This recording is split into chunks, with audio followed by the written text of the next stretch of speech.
Welcome to Nale Yoga. My name is Ruthie Eisenberg, and today I'm speaking with a very special guest who I'm so excited to have on the show.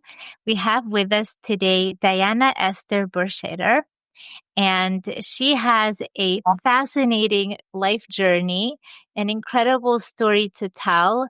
I'm not going to ruin it for you guys so that you can listen to her and I think you'll really learn a lot from her. She's a coach, she's a healer, she's a poet, and is really somebody who's done a lot of healing and work on herself. So without further ado, why don't we just jump right in? And I'm curious if you can share. Well, first of all, Diana Esther, welcome to the show. I'm so Thank happy you. that you're here. Thank you. I'm honored to be with you, especially talking from London to Israel at the most difficult time. Mm-hmm. So, Yes. sending lots of wisdom, sending lots of light and protection and healing into the land of Israel and every soldier and every person who is there.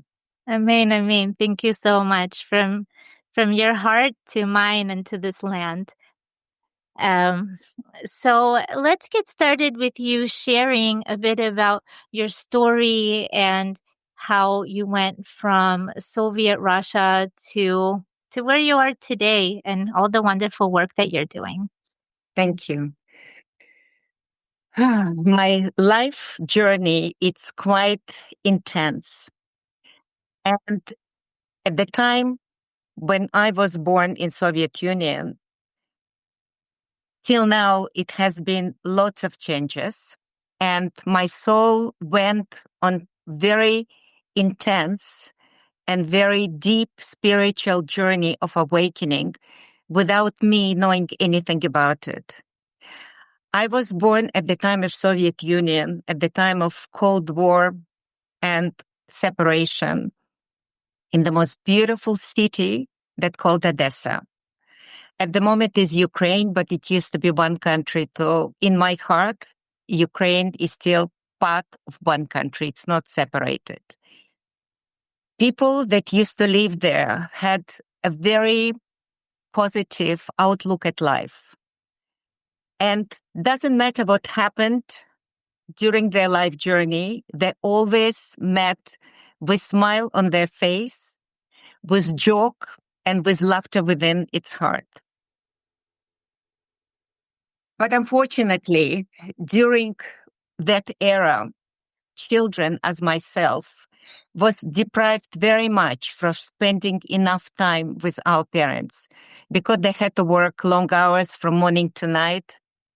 They have to make living. But it was not only deprival of seeing my parents, it was also emotional deprival of connecting with love, with care. And my soul was born to feel joy and happiness in life, which unfortunately I never experienced during my childhood time. But regardless, my soul was pushing me from inside to express the love that I always felt. And it was locked inside of me, like living in prison. So I wanted to become a ballerina. I wanted to dance. I enjoyed music because it wasn't that much that we could enjoy during our childhood time. We had no toys, we had no luxuries, we had no entertainment as children have today. No communication because we were little and we were not included in whatever grown-ups used to do. So we were very much secluded and living life of our own, especially not having siblings or toys or pets to play with. So unfortunately, my parents, not because they weren't loving, but because they could not understand me and couldn't understand my inspiration and my needs to express myself, I was deprived of learning how to dance, becoming a ballerina. I was deprived of playing musical instruments. I was deprived of study acting, which I always wanted to. So my soul felt pain of not expressing its love and not living its purpose, which I knew obviously nothing about it at that time. So one night I was taken into the hospital with excruciating stomach aches. And the pains were so strong that I felt I'm going to die. Because at the time we didn't even have a proper painkillers to help with the pain. And doctors wanted to operate on me. They thought I'm having an acute appendicitis. That's why I feel I'm dying.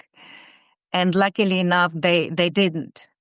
So they established after a few days of thorough examination that I have chronic disease of liver and gallbladder, which was unheard of for the child of my age. And since that moment, I've been suffering with this illness almost all the time until the age of 15. And one night, lying in the hospital bed, being completely alone, in excruciating pain, feeling that I'm about to die, I heard the whispers for the first time in my life. And those whispers put so much trust into my heart that everything is going to be well and I'm not going to die. They give me so much strength and they boost my spirit from within in such way that death could not change the way of my destiny. Since that moment, I had no understanding what kind of voice was it, what kind of whisper was. But I put my whole trust as a child into it in a way that it helped me out of many challenging situations ever since my childhood and up until now. That's how I live my life. I live my life with an inner trust into my spirit because my spirit is my guiding light. And everything I teach and everything I help others with, it's to find this connection, to find these strengths inside that are infinite, that are powerful, that can change our life 360 degree and make our life more joyful, more easy, and more powerful without us putting any effort into it. Because the way that we block ourselves usually is by trying to control the situation without understanding that everything in our life was divinely orchestrated. There is a reason for everything, for every negative experience, for every positive experience. And if we're denying ourselves this trust, we're feeling that lives become hard, unjust, and we end up feeling victimized and feeling small and not capable of change anything. We're trying to change our life using all the external resources without understanding that everything we ever need, it's all within us. Mm-hmm. And unless we create this connection to our soul, we cannot win the game of life because life is a game and we are part of it. We are the children that are playing hide and seek. And that's how it has been created to begin with.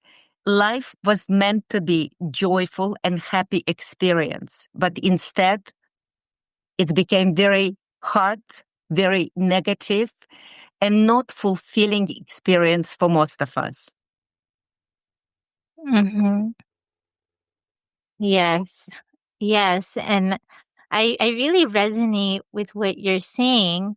Also having come from Russia as well, and having family who lived through the Soviet times. Um, when, religion and spirituality was out of the question. I really resonate with this, feeling you're describing of you have this beautiful spirit and this beautiful self that the environment, it just cannot contain that creative, that expansive spirit, that self energy. And there's no language for it, and there's no one to talk to about it. How confusing is that? It's a huge part of you that just is not, there's no space for it at all. And it's so amazing how you were able to, on your own, connect to that self energy, that part of you, that very genuine, authentic, creative, curious, compassionate, soulful part of you, just on your own. Most people, even who don't live in Soviet Russia, really struggle with this. And we're cluttered by so many noises, so much noise in the world, distractions, other people's voices. It's interesting for me to hear how this whisper, you heard it when you were in the hospital during a very excruciating time. And I'm wondering, what do you think it takes to hear these whispers of the soul that you heard? Is it even possible to hear all of these whispers when you're, in the middle of Times Square with all the noise around us? We have always two voices within us. Mm-hmm. One voice comes from our head, Mm-hmm. which is always very loud and very noisy because that's how we were brought up. We learned how to live from our head. But our mind was meant to keep us safe. And our mind was meant to keep us in survival mode. That's how it was created since the very beginning. But our heart speaks in whispers. And if our mind is very, very loud, it usually blocks the whispers of the heart. Not because the heart is not speaking, because heart cannot be heard through this amount of noise. Mm-hmm. Especially it can be thoughts, it can be doubts, it can be loud music, loud environment, loud voice. It Mm-hmm. can be all these little things that we use on a daily basis without understanding. We learn how to Right. live. We learn how to live from our head. I'm not saying that our mind is not important. It's very important. We have brilliant mind. If the mind is serving the heart and they align as one source, then we are unbeatable. Then we are unstoppable. And then we become truly the people we were born to live, living our destiny. Mm-hmm. Because every part of us, it's part of the whole. And you cannot separate perfectly and say, my mind is separated, my heart is separated. Everything supposed to work in harmony with each other. Mm-hmm. But if it doesn't, and people usually know nothing about the heart, because that's how it is. That's how our lifestyle, environment, and learning teach us to study, to absorb all the teachings through our mind and absolutely disregards the heart. And only the time when the heart is aching with pain and cannot keep going any longer, they become to feel pain inside of the heart. Mm-hmm. So what we do, we're going to medical practitioners, we're checking our blood pressure, we're making operations, we're taking painkillers, we do everything possible by simply putting Band-Aid on the issue that we never addressed. Mm-hmm. And the only reason why our heart is aching because it's trying to find the way to connect with us, trying to be heard. Because we're simply blocking the whispers of our heart and not letting our heart to speak, to awaken us from within. And this is a major issue, and most of the people don't even think this way and don't even hurt anything of the kind, because I'm a great believer that underneath any medical issues that we have, regardless how old we are, there is always unexpressed emotion that wanted to be heard, that wanted to be accepted, and that wanted to teach us something. So we can evolve and we can make life, and it will make our life so much more easier and so much more joyful. But because we don't think of our heart as an organ that has so much wisdom and can heal, can evolve, it has actually infinite amount of knowledge that it's completely locked inside of us without us even understanding what heart is all about. Heart, it's not just an organ pumping blood. That's for sure. Yes, heart is a portal to infinite world, to galaxies and stars and everything that God has ever created. This is our connection to the whole. And if this door is locked and closed, there is no way. Doesn't matter how much we study, how much we read. Doesn't matter what we think of ourselves. If this door is closed, we are limited. The moment we open this door, just a tiny bit, and the light will stream inside and help us to release everything that has been there, maybe not even for one lifetime, but for many lifetimes. Help us to heal and help us to evolve. And that is the reason why we are here anyway. We didn't come to this world just to eat, to drink, to fight wars, to have children, and to die. We came here to evolve. We came here to bring heaven down to earth and to create this world, the best place in the universe. Yes, what you're saying is so beautiful and really, lands so well. Why do you think so many people have a hard time paying attention and listening to the heart? There's this listening to the heart, tuning into the body, slowing down, practicing yoga nidra or meditations. It opens a whole nother world to layers of experience that otherwise you might not even know exist. Um, but why do you think people just do everything possible to continue being distracted and everything possible to avoid paying attention? Do you think it's intention? It's unconscious? Do you think there's something scary about it? What are your thoughts? I think it's very interesting subject, and I was thinking about it myself for a long time, and I arrived to a conclusion that people scared of silence. People don't understand that external noise is created for distraction of any sorts. Anything that takes our attention away from ourselves and from our heart, it's destructive.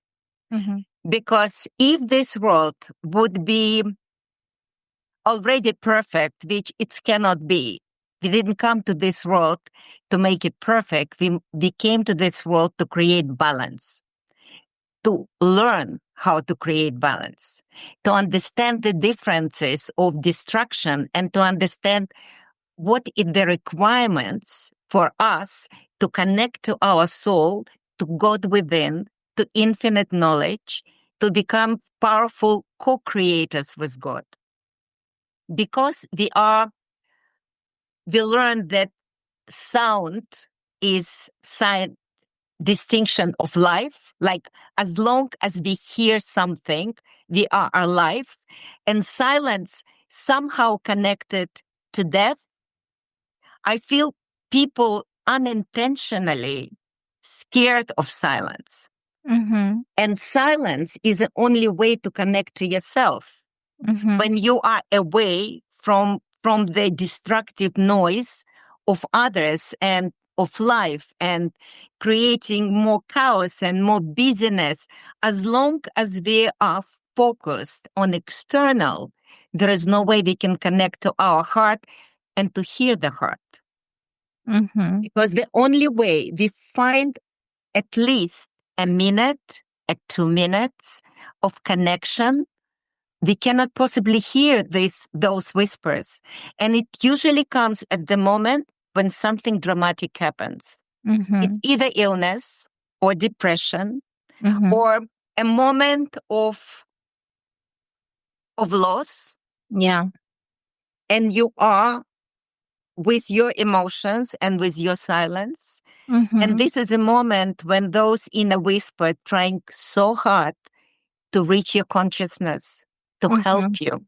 Mm-hmm. Yeah, it's almost like when the body is forced into silence through Exactly. through illness or through external circumstances that that this very intelligent deeper consciousness can finally whisper and has more of an opportunity to be heard.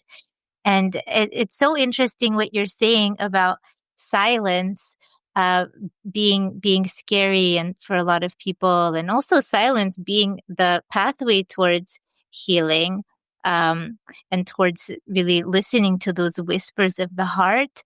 What this makes me think of is in the practice of yoga nidra, this is exactly what we are training to do, to find safety and comfort in a space of silence when we close our eyes to not have visual distractions. We're totally still. We don't have distractions from moving around. There is no noise other than the facilitator's voice. So and even that gets less and less. So it really helps the system train of how to feel safety in that silence. Um, I think a lot of times that and I'm speaking for myself here too. I used to be terrified of just meditating and being in a moment of quiet with no external distractions. Thoughts would start coming, judgments, distractions, all kinds of stuff.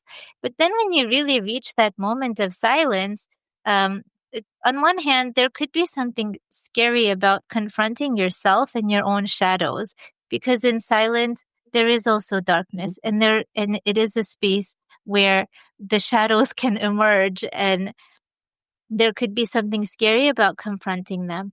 But at the same time, no shadows, no light. And there's also something very beautiful, healing, and peaceful about making friends with the shadow parts of ourselves that are that can emerge from this darkness and silence. And really be that pathway of integrating the light and the dark together. So, um, I know that you are, I know that you have a lot of things to say about light as well, being that that's one of the themes in your book. So, I'm wondering if you have anything to comment on what I just shared. Yes, And definitely. okay, Definitely. okay, go Uh, for it. yes. First of all, I want to say regarding meditations, Yeah. many people have understanding that meditation takes a lot of practice, takes a lot of time, and they simply don't have time for it. Mm-hmm. Their life is busy. Okay. Sure. I look at it from a different point of view. The platform that I created, based on the teachings of the diamond within, Mm-hmm. because I didn't set the story that it was, it was back in the 80s. I studied diamond business. Mm-hmm. And during the time of my studies, I learned everything about diamonds and colored stones. And I fall in love with diamond. I felt there is something special about it. But unfortunately, I never made business out of it. I tried it for some time, but it was time of economical depression and businesses was closing down. So all this profession got somehow delayed and forgotten at that time. When just before I was about to write the book, the vision came to my consciousness that we are the human diamonds and that we came here from rough to polished to flawless, to polish every facet of our life in order to become beautiful and brilliant as diamond. But because there are many different kinds of diamond, you've got commercial grade, which is mainly maybe 90% of the people on this planet. And then you have more valuable grades coming to flawless, which is internally and externally beautiful blue-white diamond, which we all have within us anyway, but we know nothing about it. We came here to polish every side of life, every side of our consciousness, regardless how much time it takes. So talking about meditations, I just wanted to say that meditations to me are multifaceted. There are many different ways of meditating. Mm-hmm. And to me, meditation is life. Life is constant meditation. If you look at life, whatever you do, when you're cooking, when you're singing, when you're playing, when you're walking, when you're doing any kind of job, if you look at whatever activities you perform as a meditation, you live meditation and you will experience changes in many different areas of your life. Because only if you do it consciously, if you don't do it robotically, as most of the people do, and I give you a very interesting experience that I went through recently. If we take, for instance, cooking, most of the people, especially women, do cook at home, and some men love cooking as well.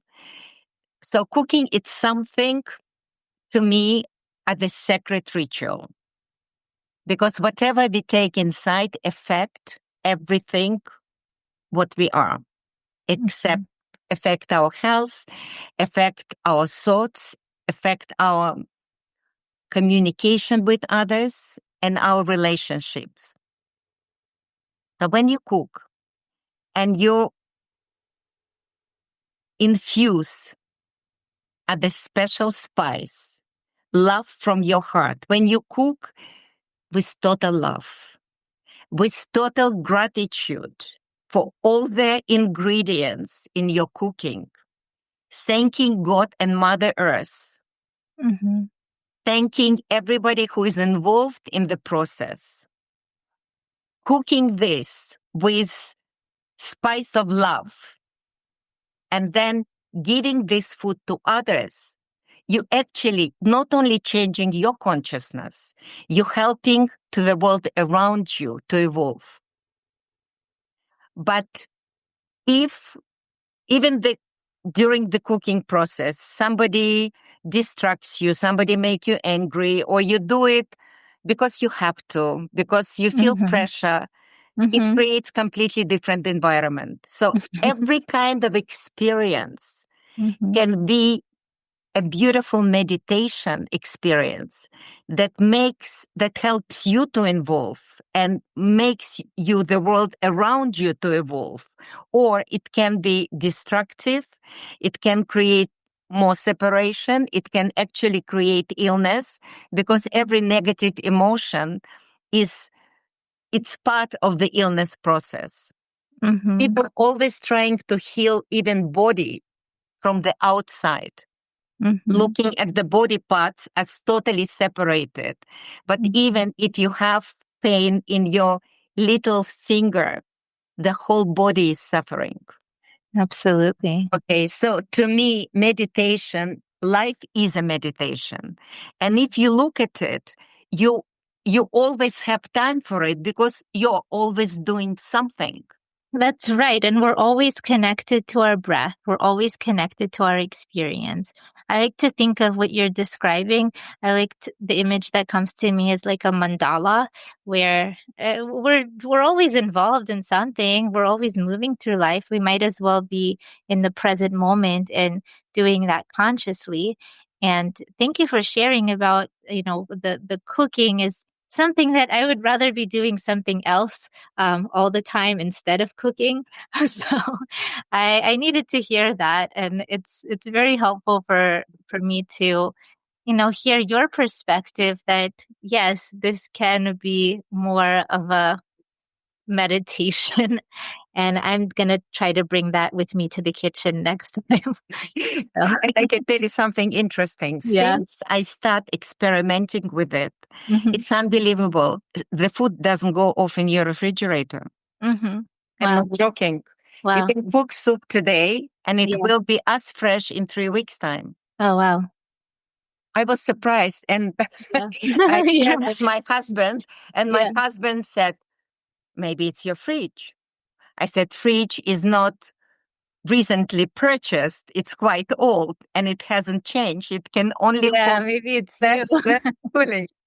Yes. It was another experience. I was walking down the street in London and felt I want to have a little snack to eat. So I stopped next to a little Lebanese restaurant and takeaway shop and ordered salad and a little chicken shashlik. Hmm. And the food came quite fast. And as I was eating this chicken, which I eat meat quite seldom, but whenever my body wants something, I never deprive my body of anything. I started to eat, and it was the most delicious and juicy piece of chicken I've ever eaten. And I'm sitting and thinking to myself, I would love to know who the cook is. Hmm. And I would love, most probably, he put so much love in it because it is delicious. In a few moments, the gentleman appeared in the white hat and in the white suit, and I understood that he's a chef. So he asked me, do you like the food? I said, I love it. I want to know who cooked the food. He said, I did. And I put so much love in it. Mm.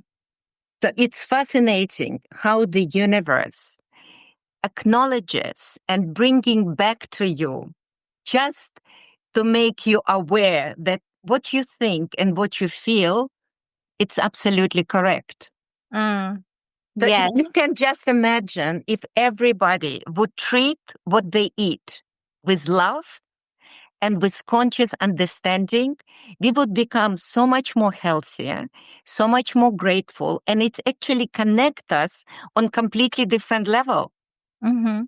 Not because we have to, not because we're doing out of, I don't know, obligation, or because we have to make living and we open restaurant and we providing people with food, but out of love.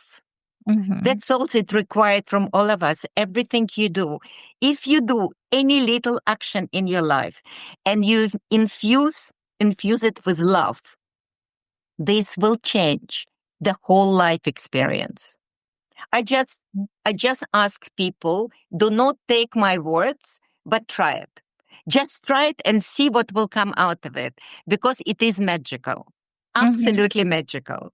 Hmm. Yes, and this can explain why my holiday meals taste so much better than Mondays and Tuesdays.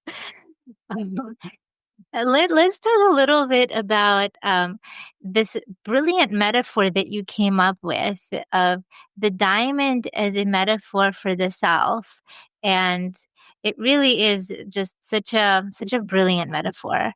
Um, for those of us who don't have much experience or knowledge of diamonds, I think everything that I know about diamonds is actually based on what you've shared and based on your book. So, can you share a little bit about diamonds and how are they similar to us? What are some of the parallels that really make this metaphor work so elegantly? Yes, definitely. First of all, there is so much, we have so much in common with diamond. Diamonds and humans are karma based. And diamond, in order to become brilliant, went through billions of years of high pressure and exceptionally high temperatures. Every diamond has a story to tell, exactly as humans. And this story is in the form of inclusion. When you look at the diamond crystal, because diamond went from the carbon base into crystalline system. To become a crystal, it took billions of years of transformation, but not every piece of carbon became a diamond. Diamond had a choice. The same thing as us. We have a free will. And it's up to us to choose the life of transformation or to live life robotically, come and go, and leave no trace after we passed away. Mm-hmm. Diamond story is in the form of inclusions. When you look at the diamond, that it's not as perfectly clear, you will see various things within the diamond. It becomes much more visible under the microscope, of course, or under magnifying glass. And every inclusion inside, it's a struggle. It's a diamond struggle. It's a diamond will to withstand all of it, regardless what it took to become brilliant, to become this piece of valuable, beautiful, magical gem. The same thing like us. All of us came here and we all have this story to tell. And in order for us to find the life we truly want, to live our purpose, it's part of our story to go through time of transformation, to go through time of learning and healing and going against our nature and trying to change ourselves in order to live the life we truly was born to live. But it's all to do with our choice. And we can't force anybody. We can't make everybody to live according to the spiritual rules or the rules of universe.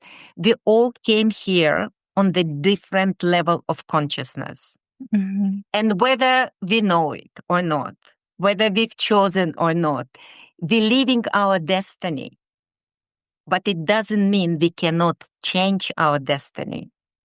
Mm-hmm. That's such an empowering message. I and it also, when you're describing the diamond and the inclusions that it has, the struggles within the diamonds, it makes me think of, when we look at something from a high altitude perspective, from the outside, like a beautiful landscape.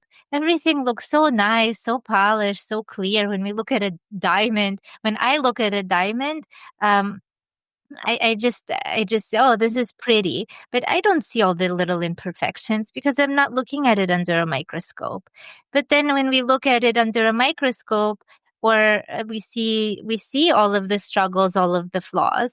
When we go to, a mountaintop and we zero in, there's thorns and there's rocks and debris and dirt, and it's not so perfect. And same thing with ourselves when we zero in and look at ourselves under the microscope, we start seeing all of these details and all of these imperfections that we might not see in other people that we're not looking at them under the microscope. So it's such a really empowering metaphor that you came up with. Um, eh, it's the diamond really reflects, our choices and how we can choose to look at ourselves and to uh, perhaps be okay and accepting of the flaws that we have while also paying attention to them. I'm actually curious as you were talking, the inclusions in the diamond, did they like over time, does the diamond become naturally more flawless and the inclusions work themselves out, or does more pressure need to happen to it? Or the inclusions that it has, do they just stay there and that's how it's going to be for that specific diamond? Um, Okay. can you Uh, uh, educate us a bit? yes, I will explain a little bit more. Another thing that is identical with us, every human is unique, and we all have our unique fingerprint. The same thing with diamond. Diamond has unique fingerprint, and you cannot lose your diamond if you made a certification, if the diamond went through the expertise, and you have this internal fingerprint available, you cannot lose your diamond because the formation of the stone is unique to a stone, the same as human being. What's happening with inclusions and why diamonds with more inclusion less valuable than the diamond completely without inclusions? When the light entered the diamond and hit the inclusion, it cannot travel freely through. It had to refract from different sides. So the diamond lose its brilliance. Mm, That's why the stone is less valuable. The mhm, same thing with us. If we are standing on, if we are standing on the way of our destiny, just because we think lack of knowledge, lack awareness, lack understanding, we virtually blocking our light from shining from within. mm, So it means our light cannot travel through. It will travel anyway. It have to be diffracted. It have to be deviated. So it will find the way out, but our journey will become more difficult, will become longer. It will finally arrive to a destination anyway, because that's how we are created. It cannot block our light completely. Otherwise we would not be alive. We're only alive because our heart and our light keep us alive, mm, regardless what we think about it. So if we're blocking our life from within by resisting the life itself, it's like life will create issues. It can be health issues. It can be relationship issues. It can be anything. The moment we learn the lessons and the moment we can move forward, the passage become clear. But mhm, with the diamond cannot become anything else but what he has already became. If the inclusions left within the diamond, it's not going to be dissolve or resolve with another millions of years. I mhm, think it's, if you can compare to the level of consciousness of people, if people came on, let's say, if we look at life at the skyscraper and you're living on the ground floor, and the only way you can look at life from the ground floor vision, that's what you perceive and that's what you know. So in order for you to evolve as a conscious being, you have to move up higher. mhm, So if you already moved up higher to the 10th floor, your vision becomes more expansive, mhm, broader, and lets you see everything that was blocking your vision on the ground floor. The same thing with diamond. If the piece of the crystal went through a much longer process, most probably with a higher consciousness, because everything has consciousness, whether it's a crystal or a human being. Everything that is alive has consciousness in it. Most probably, that's what I think, that this piece of carbon evolved in a way of the higher mastery to become this flawless, exceptionally valuable gem, because there are very, very few internally and externally flawless diamonds in the world. That's why they're so expensive, because they're very rare. The same thing with people. You find that people of the higher consciousness that become masters of life and become teachers and become helping humanity to evolve, and there are very few of them. So everybody is a diamond, but there are different kind of diamonds. There are different grading system.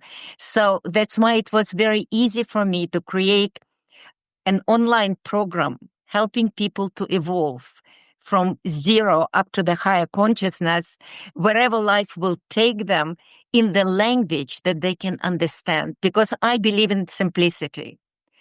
Life is complicated because very often it's expressed in the way that people cannot connect. And if you cannot connect to the meaning of what you're trying to understand, it will never stay with you. It will still be foreigner. You know, it's happened. I had a conversation with someone recently, and this woman said to me, you know, Diana, what you're trying to teach me and to tell me, I've heard many times over. Yes, I've read about it in the books. I went to hear the lectures. But the moment you say it, it just stayed in my heart.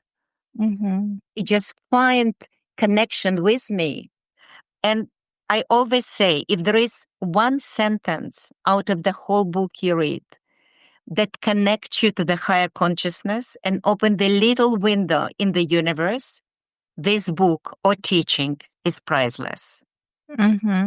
Yes, it only takes one sentence. Yes, and you're right.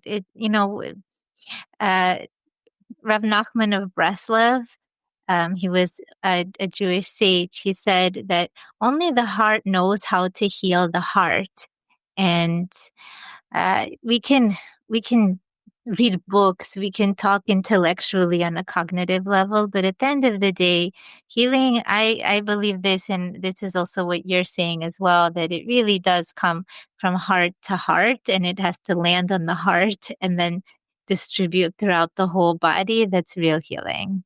I would like to read you some of my poetry.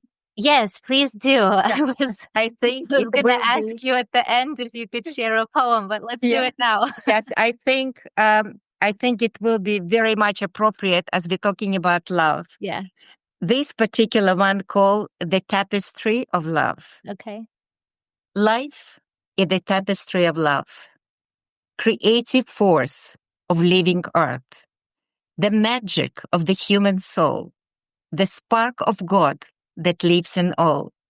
When you connect to the force of light that lives within your sacred heart, you feel empowered and strong to live the life you truly want. And every cell inside yourself will keep you energized and well. And all the galaxies and stars will celebrate with you from far. The consciousness of God inside, the era of the golden light. Beautiful. Thank you. Thank you for sharing that. I just want to take a moment for that to land. If you want me to read one more time, because I really liked it. No, I really liked it. It was so good. I've got maybe if you could read it.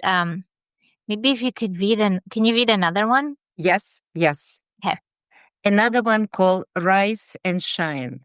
Okay. I believe in inspiration. Okay. I believe in empowerment. I believe that everything that we read should not make us sad or low, but should bring our spirit up. Yes. And for everybody who is listening to this podcast right now, I invite you, as Diana shares her next poem, if you're not driving, to just close your eyes as you're listening and let her words really land on you. Notice how they're landing on your body and on your heart. Rise from the ashes of doubts and moods. Rise from the ashes of sadness and wounds. Rise from the world of hatred and fear. Refocus on love and feel lightness and cheer. Rise from conditions and old beliefs. Rise from the sadness and darkness you feel. Open your heart to the light that you are. Breathe in the air of blessings and love. I really felt that. I really felt that like landing on my heart, and I felt my heart kind of like expanding a little bit. It's beautiful. Thank you for sharing. And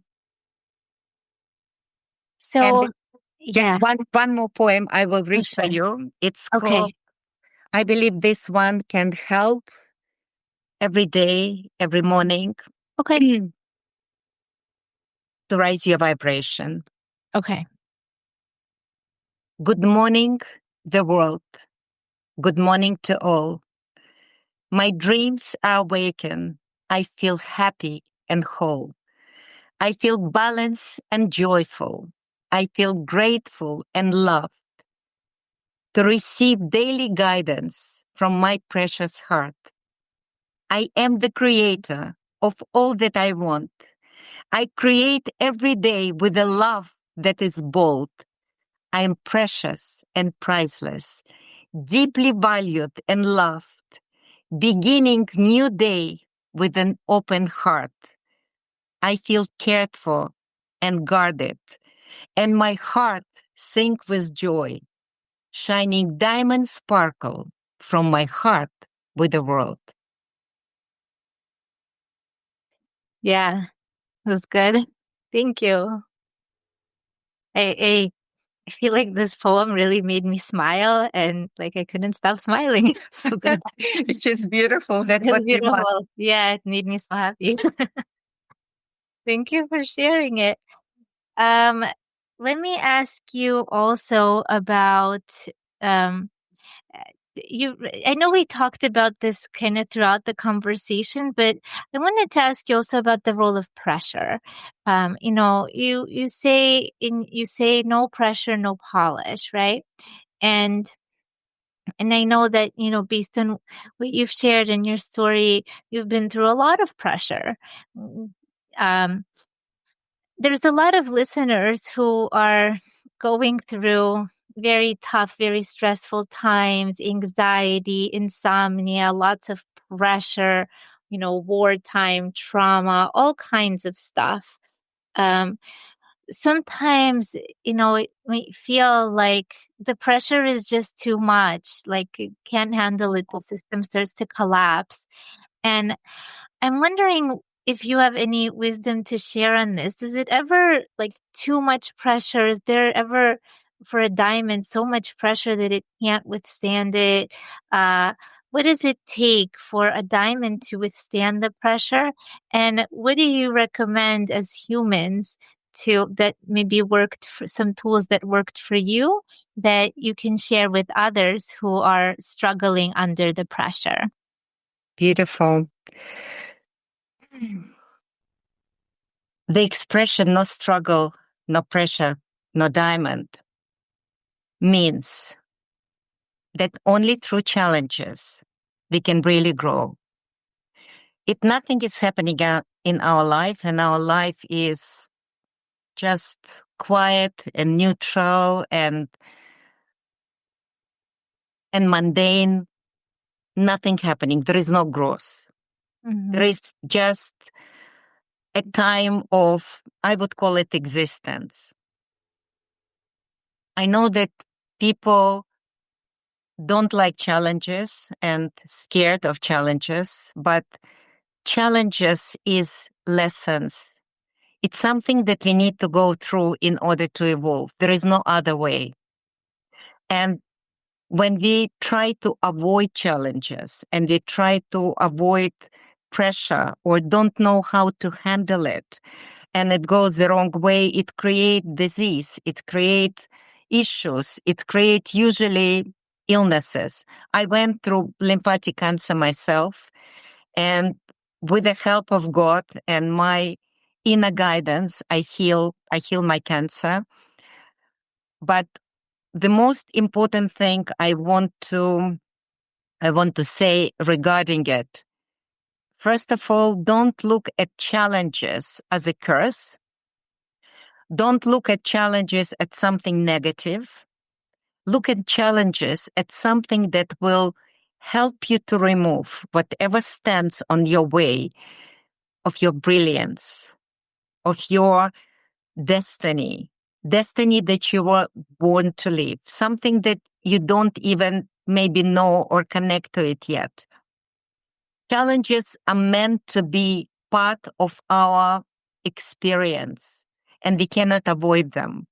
Obviously, there are different ways to deal with challenges, and that can make challenge easier or harder on you.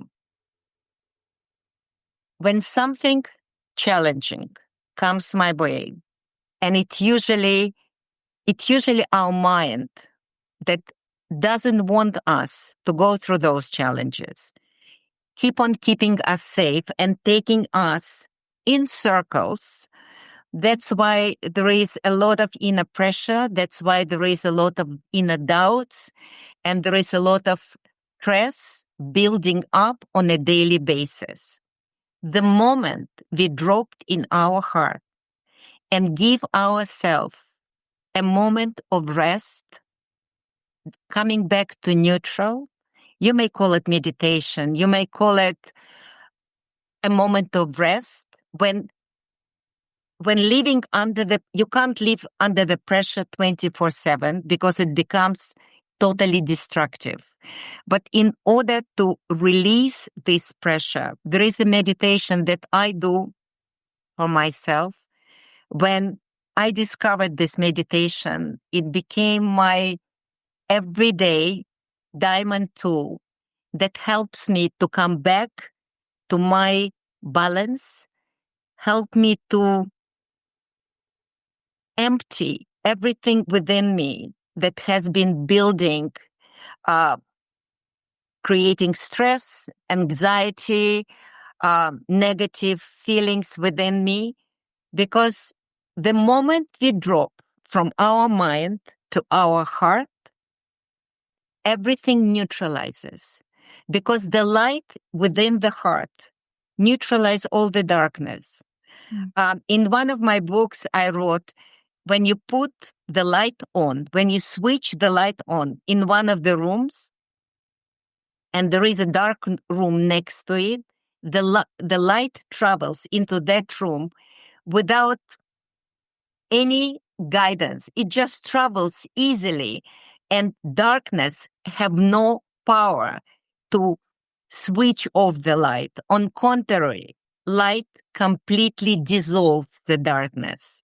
Mhm. So if you look at your heart and you visualize your heart at the ball of light or Mhm. the golden sun, whatever feels to you, you close your eyes and you visualize the light from the universe travels all the way through the crown of your head.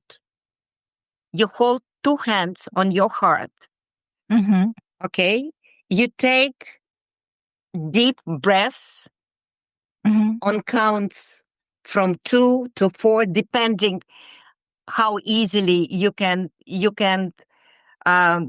your breath. If, let's say, you're taking on a count of 4, you breathe in the diamond light Mhm. comes from the universe that Mhm. virtually travels through you. The reason why you hold two hands on your heart, because the moment you touch your heart, you create connection. physical connection. Very often when people meditate, they don't touch themselves and they simply rely on visualization. But not everybody is good with visualization. Right. The moment you know, even if you cannot visualize, but the moment you know that you're allowing the light to come through, because it's something that we allow to do. Light cannot travel without us allowing to travel through Mhm. us. And you keep your hands on your heart, you Mhm. create physical connection with your heart, allowing to be heard, to be felt. Mm. And when the light travels through your crown and through every part of your body, through every cell, every particle, clearing and cleaning all the darkness, all the doubts, all the anxiety, every negative thoughts, every fear, and you visualize as it black smoke that virtually leaves your body. And you do this 3 times, clearing and cleaning your entire body, your mind, body, and soul with a sparkling white diamond light. Mm. The moment you do that, it's like it takes you maybe a minute. Regardless where you are, you can stop driving, you can be in your bathroom, you can be wherever you are by lying, sitting, standing. The moment you close your eyes, you put the hands on your heart and you're visualizing the diamond light penetrating through the crown of your head and the other ball of light within your system. It clears everything. It resets all the pressure that has been building up until that moment. It just resets back to zero. Mm. So it will give you this chance to feel fresh and renewed for that moment. Otherwise, what's happening, the pressure keeps on building and building and building until it makes us ill and destroy us. Mm. And if we give ourselves a moment of reset, bringing all this anxiety and pain and fear, just releasing for that instant, for this 1 minute or 30 seconds, whatever it will take you, it brings us back to zero. It's like car that constantly driving on high speed. And then all of a sudden you put it on neutral. It's just rolling down without using any petrol. Mm-hmm. I love that. Thank you so much for sharing. It's such a useful tool, and I'll be trying it, and I hope our listeners will too. Um, I know we need to, so as we start winding down for today, um, let me just ask you about your offerings and where people can find you. And of course, we'll include everything in the show notes as well. Thank you. My platform called thediamondwithin.co.uk. It's an educational platform that consists of online program uh, consisting of 16 video film modules. I have my blog on my platform. You can purchase my books on my platform, or you can purchase them on Amazon. There are 2 books that both called The Diamond Within.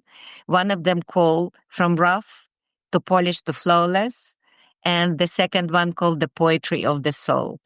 So I also offer 1 hour free sessions, Mm-hmm. discovery sessions for people to get to know each other, to find the contact, to see how I can help them. Because you can only help people who wants to help themselves.